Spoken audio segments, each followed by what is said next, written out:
Assalamualaikum warahmatullahi wabarakatuh. Perkenalkan, nama saya Azim Saiful Anam dari program studi Teknik Informatika angkatan 2017. Di sini saya akan mempresentasikan hasil kerja praktik saya yang berjudul implementasi modul manajemen pemanenan dan pemasaran pada aplikasi agrikultur supply chain PSPTI Unsik. Yang pertama, latar belakang. Supply chain management adalah rangkaian kegiatan yang diperlukan untuk merencanakan, mengendalikan, dan menjalankan arus dari produk, dalam hal ini hasil pertanian. Ini meliputi proses perolehan bahan baku, proses produksi, hingga distribusi produk ke konsumen akhir dengan cara yang paling efisien dan hemat biaya. Namun tidak dapat dipungkiri bahwa supply chain management bisa menjadi rangkaian kegiatan yang sangat kompleks. Semakin besar bisnis, semakin kompleks pula rantai pasokan. Tetapi dengan bantuan teknologi, rangkaian kegiatan yang kompleks tersebut dapat disederhanakan bahkan dioptimalkan. Kemudian landasan teori, supply chain management atau yang sering disebut dengan SCM merupakan pengelolaan dan juga pengawasan rantai siklus mulai dari bahan material atau barang mentah, pembayaran informasi dari pemasok ke produsen, pedagang grosir, pengecek, sampai dengan konsumen. SCM merupakan fondasi yang mendukung pemenuhan kebutuhan konsumen yang dilakukan oleh bisnis manufaktur, retail, dan grosir. Dengan kata lain, SCM juga merupakan faktor penentu kesuksesan dari bisnis-bisnis tersebut. Tujuan yang paling dasar dari penggunaan SCM adalah untuk menyelaraskan permintaan dengan pasokan yang ada. Hypertext Preprocessor atau PHP adalah skrip yang berjalan pada server side yang ditambahkan dalam HTML. PHP itu sendiri merupakan singkatan dari Personal Home Page Tools. Skrip ini akan membuat suatu aplikasi yang dapat diintegrasikan ke dalam HTML, sehingga suatu HTML tidak lagi bersifat statis, namun menjadi bersifat dinamis. Kemudian MySQL adalah Relational Database Management System atau RDBMS yang didistribusikan secara garis di bawah lisensi yang didistribusikan secara gratis di bawah lisensi General Public License. MySQL sebenarnya merupakan turunan salah satu konsep utama dalam database sejak lama, yaitu SQL atau Structured Language Server. SQL adalah bahasa standar yang digunakan untuk mengakses database server. Pengembangan sistem, saya menggunakan metode waterfall yang merupakan metode pengembangan perangkat lunak tertua sebab sifatnya yang natural. Metode waterfall merupakan pendekatan SDLC paling awal yang digunakan untuk pengembangan perangkat lunak. Urutan dalam metode waterfall bersifat serial yang dimulai dari proses perencanaan, analisa, desain, dan implementasi pada sistem. Metode ini dilakukan dengan pendekatan yang sistematis mulai dari tahap kebutuhan sistem lalu menuju ke tahap analis, desain, coding, testing atau verification, dan maintenance.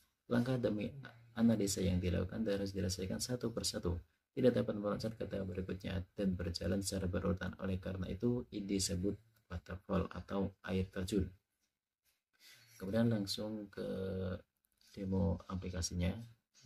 Langsung masuk ke dalam halaman daftar tanaman. Dashboardnya berupa halaman daftar tanaman. Di daftar tanaman ini tersedia tanaman apa saja yang dipunyai oleh si petani tersebut.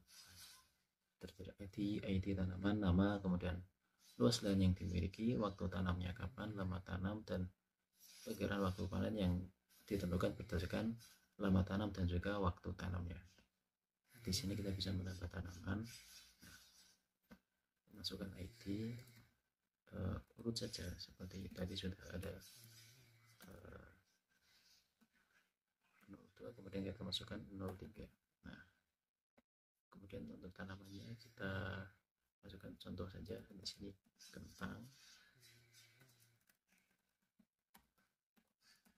kemudian luas lahannya katakan saja 20 meter. Waktu tanamnya kita di tanggal 1 Maret, tanam kira-kira 50 hari. Nah, berdasarkan waktu tanam yang kita masukkan, kemudian lama tanam, nanti akan dihitung sendiri oleh sistem kapan kita akan muncul perkiraan waktu panen. Kita klik tambah. Nah, di sini sudah muncul tadi kentang 20. Kita menginputkan waktu tanamnya tanggal 1 bulan 3, lama tanam sekitar kurang lebih 50 hari, maka waktu panennya tanggal 20 April. Nah, yang sudah dihitung oleh sistem berdasarkan waktu yang kita masukkan. Edit untuk mengedit data. Nah, contoh kita akan mengedit luas lahan menjadi 25, simpan. Di sini sudah berubah menjadi 25. Untuk menghapus tinggal klik hapus di sini, maka data akan terhapus. Kemudian hasil panen. Nah, hasil panen di sini masih kosong ya, kita tambah hasil panen. Tambah saja BN01. Nah, kemudian kita pilih cabai rawit. Nah, jumlahnya berapa? Anggap saja 50 kilo. Kemudian harganya kita di sini tulis saja 30 juta. Kemudian tambah. Nah, sudah masuk. Edit sama dengan yang tadi. Untuk mengedit kita ubah seperti itu menjadi 40, simpan. Nah, sudah tersimpan 40. Kemudian klik hapus untuk menghapus data ini. Kemudian di sini data pesanan berisi daftar daripada orang-orang yang telah membeli atau memutuskan untuk membeli barang dagangan milik kita, hasil panenan milik kita. Nah, di sini kalkulasi pembayaran akan saya lakukan nanti di akhir setelah kita masuk ke pengepul. Sebelumnya kita masuk ke pengepul dulu. Kalau tadi petani, sekarang pengepul. Salah. Pengepul. Masukkan itu dan juga kata sandi, kemudian nah, langsung diarahkan ke dashboardnya, yaitu halaman daftar petani. Di sini kita bisa melihat siapa saja petani yang bisa dibeli hasil panennya. Kemudian tinggal klik di sini. Nah, akan muncul tadi si petani tersebut mempunyai hasil panen ini. Nah, kemudian untuk membelinya bagaimana? Dengan mengklik di menu transaksi. Nah, pada menu transaksi akan muncul hasil panen daripada si petani apa saja. Kemudian kita bisa membeli dengan klik tombol beli di sini.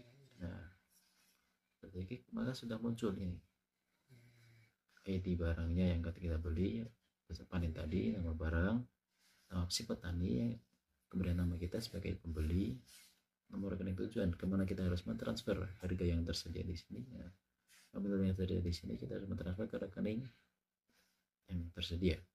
Kemudian tanda transaksi. Nah, kemudian kita tinggal memilih metode pembayaran.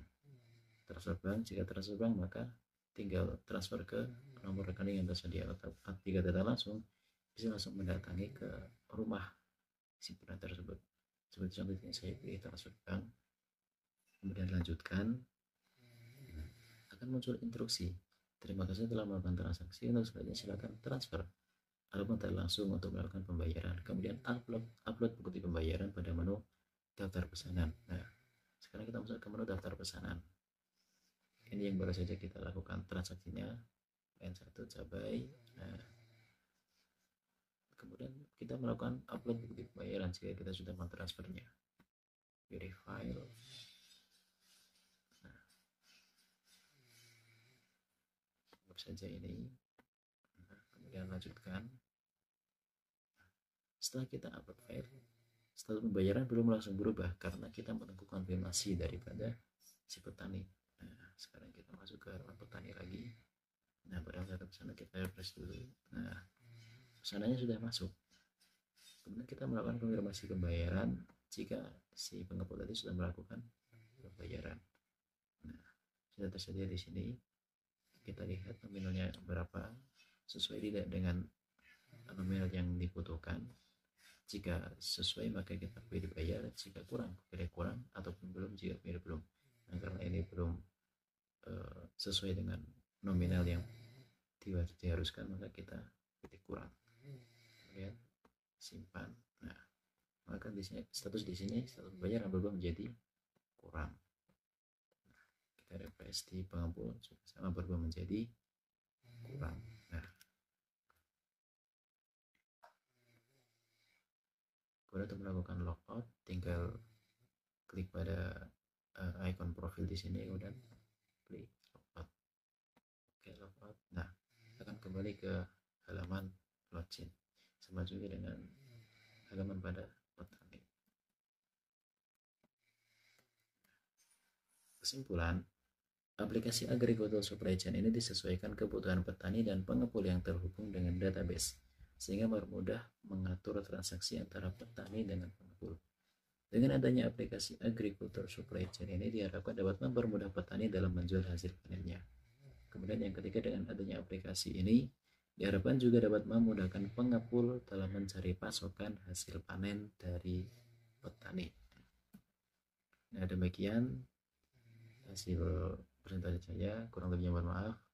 Assalamualaikum warahmatullahi wabarakatuh.